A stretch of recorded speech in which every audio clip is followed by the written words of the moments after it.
The story will be told from the perspective of the main female character. People always ask me when I finally realized my sister wasn't just competitive, but something much worse, a thief in the deepest sense of the word. It didn't happen back in high school when she flirted with the boy I was dating. It didn't even happen the day she cried on the shoulder of the man I believed I would marry. No, the moment that changed everything came much later. It was the night I opened the door to an apartment that belonged to a man named Chase and found her lying in his bed. She looked at me with a slow, satisfied smile, like someone who had just claimed the very last thing I had left. Most women would have shattered in that moment, maybe screamed, maybe cried. I didn't do either. Instead, I felt something different moving through me, something quiet, something steady, something I didn't understand yet. Because that night, without even realizing it, I had already met the man who was going to destroy her life. Growing up, everyone used to say my sister and I were opposites in every way. She was the kind of girl who could walk into a room and instantly own it. People noticed her right away. She had this effortless smile, sharp features, and hair that always looked perfect even when she claimed she hadn't tried. I was the quieter one, softer, people said. The kind of person who would stay behind after dinner to help clear the table while she stood in the living room laughing and talking with everyone else. My mother always liked to say we balanced each other, but balance isn't the word I would choose. The first time I realized something might be wrong, we were 16. I was dating a boy named Logan. He was sweet, a little awkward, the kind of guy who blushed easily. He carried my textbooks through the hallways and got flustered whenever I slipped my hand into his. One afternoon, he came over so we could study for a big biology exam. We were sitting at the kitchen table going through flashcards when my sister wandered in wearing her cheerleading hoodie. She pretended she couldn't figure out a simple math problem. Logan immediately leaned closer to explain it. That's when I noticed the look in her eyes. It had nothing to do with math. Within a week, Logan stopped texting me as often. A month later, they were hanging out. Everyone at school understood what that meant. When I told my mother how upset I was, she laughed it off. "Your sister can't help being charming," she said, like it was some wonderful personality trait. By the time I graduated and started seeing a guy named Ryan, I convinced myself the Logan situation had just been bad luck, but it happened again. During a family dinner, Ryan was talking about a new job he'd just started when my sister leaned across the table and placed her hand on his arm like they had known each other forever. My mother noticed, but she didn't correct my sister. Later in the kitchen, she quietly told me, "Maybe stop bringing your boyfriends around the house. You know how quickly your sister gets attached to people." The logic of that statement made my teeth ache. Still, I said nothing. Silence had always been my specialty. When I started working night shifts and met a coworker named Noah, a guy who could make me laugh even at 3 a.m, I kept it secret from everyone except my mother. She promised she wouldn't tell anyone. A week later, my sister somehow ran into him at a small coffee shop near my work and suddenly needed advice about her career. You can imagine how that story ended, but the relationship that truly broke me was with a man named Justin. We were together for 2 years. Long enough that our lives were tangled together in all the normal ways.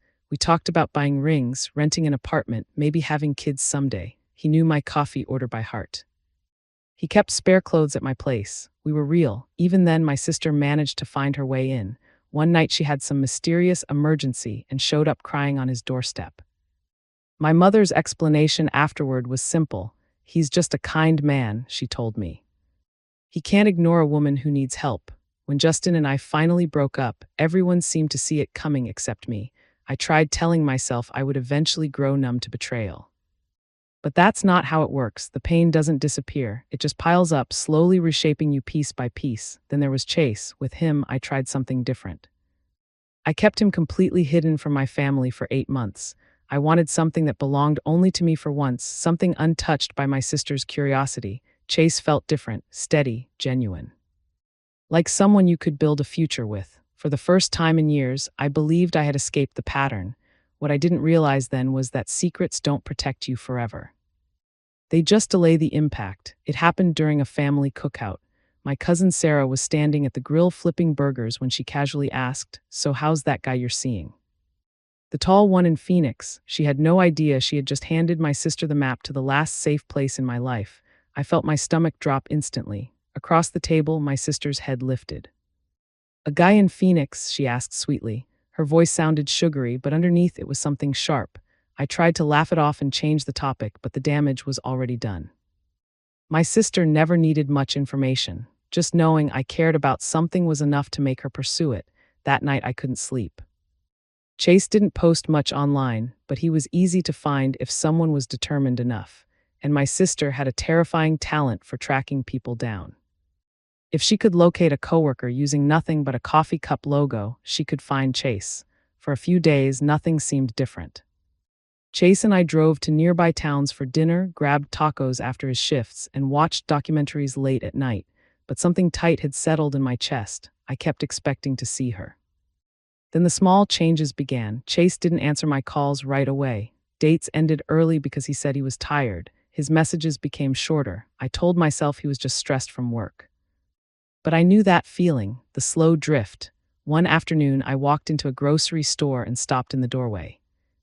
My sister was standing in the produce section wearing an outfit far too elegant for a normal errand. She wasn't holding a basket. She wasn't shopping. She was waiting. Her phone lit up, and the smile that spread across her face made my stomach twist. I didn't confront her. I simply turned around and left the store. I tried convincing myself I was imagining things, but when you've been burned enough times, you recognize the smell of smoke. 2 nights later, Chase canceled our dinner plans. He said he needed some time to himself. His voice sounded distant, almost cold. I didn't argue. I just said goodnight and sat in the dark. The next morning, before the sun had fully risen, I drove to his apartment with a small bag of pastries and a fragile piece of hope. His car was parked outside. The lights inside were on. I quietly unlocked the door the way I always did, and there she was. My sister was lying in his bed, Chase beside her. Her hair spilled across his pillow like she had always belonged there. She didn't look embarrassed. She didn't look frightened. She looked victorious. "I guess keeping secrets isn't really your thing," she said lazily. Chase didn't even seem ashamed. Something inside me cracked in that moment, but that night, my breaking point became the beginning of something new. In the days after I found them together, everything around me felt strangely muted, like the world had wrapped itself in thick cotton. I went to my shifts at the hospital, completed my work, and pretended I wasn't replaying that bedroom scene in my mind over and over. People think heartbreak is loud, screaming, crying, chaos. Mine was silent. It felt more like ice slowly forming beneath my skin. The next morning, my mother called. She wasn't calling to check on me. She was calling to lecture me. "You can't blame your sister for being magnetic," she said. "Maybe you should think about why your relationships keep slipping away." I stood there holding the phone while she talked about my supposed failures like she had been saving the speech for years. I didn't argue. I didn't defend myself. I just became very, very still. About a week later, on a cold afternoon, I stopped at a small coffee shop after work. I didn't feel like going home yet. I sat near the window with a cup of tea. That's when a man from the neighboring table asked if the empty chair across from me was taken.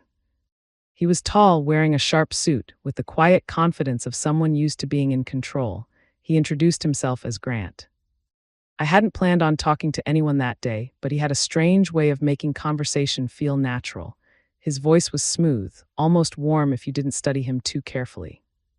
We talked about the weather, the city, nothing personal, but when his phone buzzed and he mentioned an important business meeting, something clicked in my mind. It wasn't attraction, it was an idea.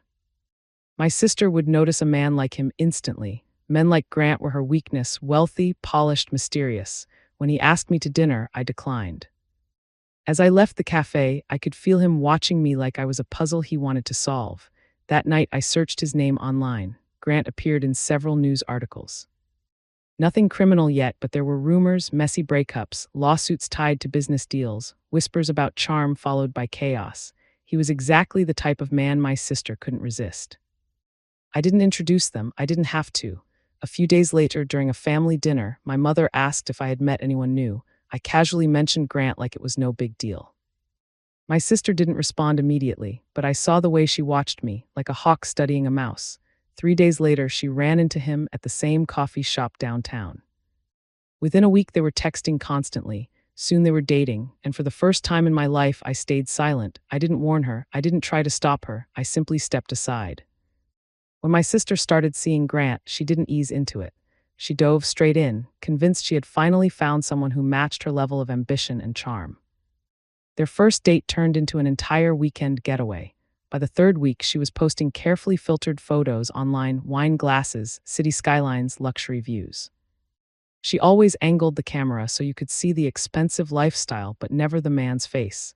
The image mattered more to her than the relationship, and Grant knew exactly how to feed that need. Within a month, she was practically living in his downtown penthouse. She couldn't stop bragging about the view, the marble countertops, the private elevator that required a key card. "I feel like I'm finally with someone who's on my level," she told me during one of her rare phone calls. She only called when she wanted me to admire her. I just listened, didn't say much, and kept my voice calm. Grant wasn't mean at the start. Guys like him never are. He was nice and gave her things and made big gestures. But under all that, he was cold. I knew it before she did. The first problem happened quietly. She called me one night and said she was low on money for their shared bills. "I'm putting money into our future," she said. She sounded like she was running out of air. "Grant says it's smart to put our money together early. It shows we trust each other."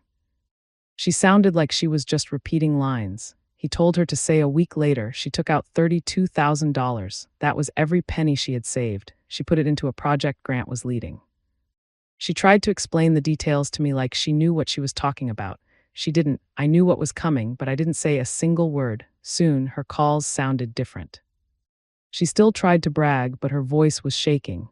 She asked me if I thought her skin was breaking out because of stress.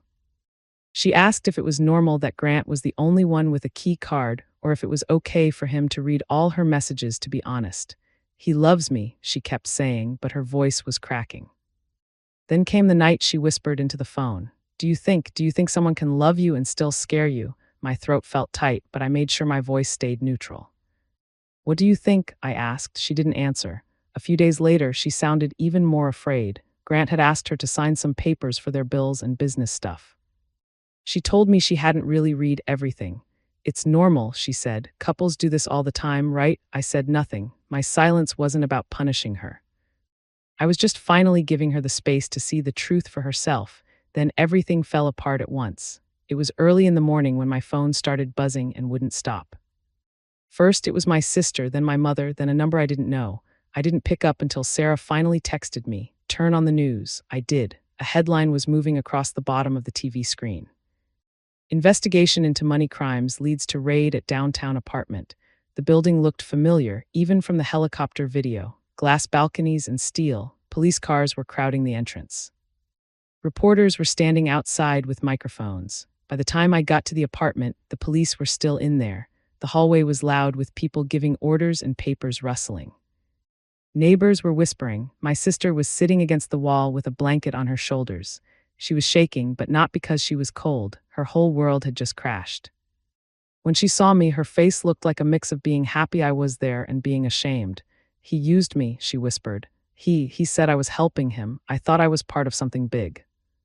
She looked terrified of herself, not the police. An investigator walked up with a thick folder of papers. "You signed these," he said. He wasn't being mean, he was just telling her the facts. "You signed them many times." "I didn't read them," my sister cried. "He told me they were just normal papers." The investigator nodded like he felt bad for her, but he stayed firm. "Not reading them doesn't mean you aren't responsible." That sentence broke something in her. She started sobbing. It was a loud, raw sound. My mother ran in a few minutes later. Her hair was a mess like she had run the whole way. "Where is she?" "Amber, baby, talk to me." She knelt down and grabbed my sister's face. "We'll fix this. We'll get you a lawyer." Then she turned on me. "This is your fault," she hissed. "You knew. You must have known what kind of man he was." The words my mother said felt like knives, but they didn't cut me like they used to. I didn't yell back. I didn't even try to defend myself. "Amber made her own choices," I said in a quiet voice. "For a long time, she took things from me and nothing ever happened to her. This time, she took something from the wrong person." My mother stared at me like I was a total stranger she had never seen before. My sister just shook her head while tears ran down her face. "Please," she whispered, "don't leave me by myself." For a second, I felt that old feeling come back. I wanted to protect her from the mess she had made. But then I thought about all those nights I cried alone. I thought about the relationships she shredded and how she looked in that bed with Chase. I knelt down right next to her and looked her in the eyes. You aren't alone, I told her softly, but you are the one responsible for this. Her shoulders dropped when I said those words. Right then, Grant walked past us. His face looked like a blank wall and he held his back straight. He didn't look at my sister even one time. Over the next few days, the investigation found out all the bad stuff he did with money. My sister didn't get the most serious charges, but she was still in trouble for all those papers she signed. She took a deal to make the punishment smaller, but the damage was already done. She was broke, her savings were totally gone, and her credit was trashed. She now had a criminal record that she would have to carry like a shadow. She moved out of that apartment with nothing but one bag of clothes. My mother cried and my father stayed quiet. I just walked behind them with my hands in my pockets. I didn't feel like I had won, but I felt a weight go off my shoulders. A few nights later, I sat in my own place and finally breathed out. It wasn't because I was happy she failed. It was just a relief. I finally understood that justice happens quietly when you stop shielding people from the consequences of what they do. If you've ever been betrayed like that, you know why I didn't step in. Some people only stop when they hit a wall they can't walk through. My sister didn't go to jail, but the trouble stuck to her like smoke. My mother tried to say the world was just being mean to her, but the bills and legal papers showed the truth. After a month, my sister moved to Portland and got a job at a small cafe. The girl who used to take over every room now looked tired and moved carefully. I saw a picture of her online once. She looked older and I barely recognized her. I started going to therapy and told the truth out loud for once. I talked about the years of being compared to her and how tired I was of being the one who had to understand everything. Healing was slow, but it was real. My father and I got closer, but my mother avoids the subject completely. Looking back, I don't feel like I got revenge. I just have clarity. My sister's life falling apart wasn't my victory. It was just the natural end of the path she chose. My life started getting better the moment I chose myself instead of chasing her approval. If my story sounds like something you've been through, you aren't alone. Share what you think in the comments and tell me where you are watching from. And if you want more stories like this about setting boundaries and finding justice, make sure to subscribe.